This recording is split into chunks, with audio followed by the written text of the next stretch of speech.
गुरुदेव, अकेलेपन और एकांत में क्या अंतर है?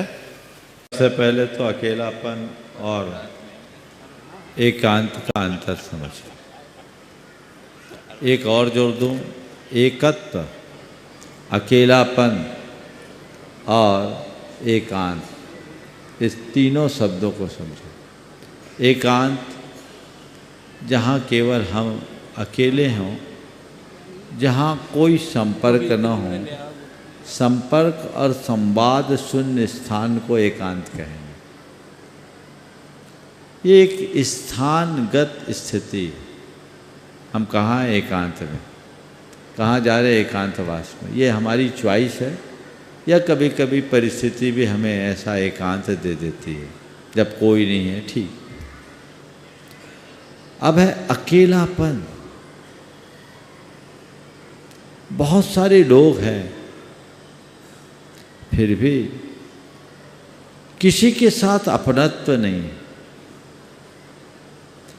अपने आप को जब हम उपेक्षित, लाचार और असहाय सा महसूस करने लगते हैं, तब अकेलापन महसूस होता है, और ये भीड़ में भी होता है। बच्चा आईआईटी पास आउट होने के बाद मुंबई गया, पिताजी उसे छोड़ के आए, ट्रेन में बिठा के आए, बड़े चिंतित। इतने चिंतित क्यों हो? बच्चे को बिठा दिया, हाँ बिठा तो दिया, सीट पे बिठाया, रिजर्वेशन था, हाँ अच्छे से बिठा दिया। इतने चिंतित क्यों? क्या बताऊं, बच्चा पहली बार मुंबई जा रहा है और अकेला है। ट्रेन में भीड़ बहुत है पर बच्चा अकेला है। क्या हुआ? भीड़ बहुत है पर बच्चा अकेला है, अर्थात उसके साथ है, उसका कोई नहीं। समझ गए? ये अकेलापन है जो भीड़ में भी महसूस हो सकता है। कोई साथ नहीं देता, इस अनुभूति का नाम अकेलापन है। पर इससे एक कदम आगे, कोई साथ दे नहीं सकता, इस अनुभूति का नाम एकत्व है। मेरा कोई साथ निभाए, मुझे कोई साथ दे, और ऐसी अपेक्षा रहने के बाद भी उसकी पूर्ति न हो, तो आदमी अपने आप को अलग थलग, अकेला सा महसूस करता है।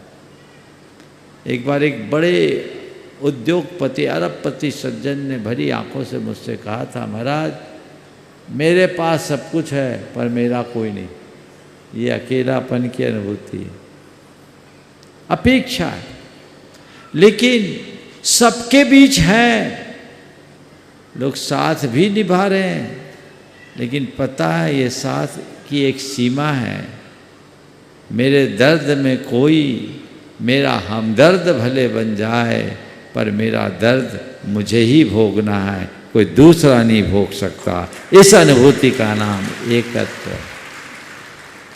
आपने जो बात कही कि आज के इस बदलते हुए दौर में जो डिफेंसिया और इस तरह की डिप्रेशन जैसी प्रॉब्लम्स आती है, खासकर बड़े बुजुर्गों को, उसके लिए क्या रास्ता? मैं तो आप सबसे कहता हूँ, आप अपने जीवन को पहले से ही व्यवस्थित कर लीजिए। पहले तो रिटायरमेंट के बाद भी घर परिवार में बहुत सारे अवसर रहते थे, भरा पूरा परिवार होता था। अब प्रायः सबके बच्चे बाहर हैं। अपेक्षाएं दिमाग से निकाल दीजिए। बुढ़ापे की लाठी, मेरा कोई बुढ़ापे की लाठी बनेगा, इसको दिमाग से निकाल दीजिए।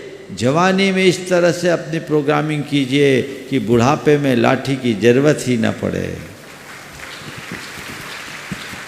अध्यात्म की राह पकड़ लीजिए, अपने आप को व्यस्त और मस्त बना लीजिए। एकत्व तत्व की अनुभूति कीजिए, तत्व ज्ञान का आश्रय लीजिए। आप अकेला उतरे मरे अकेला हो, या कहूँ इस जीव को साथी सगाना कोई।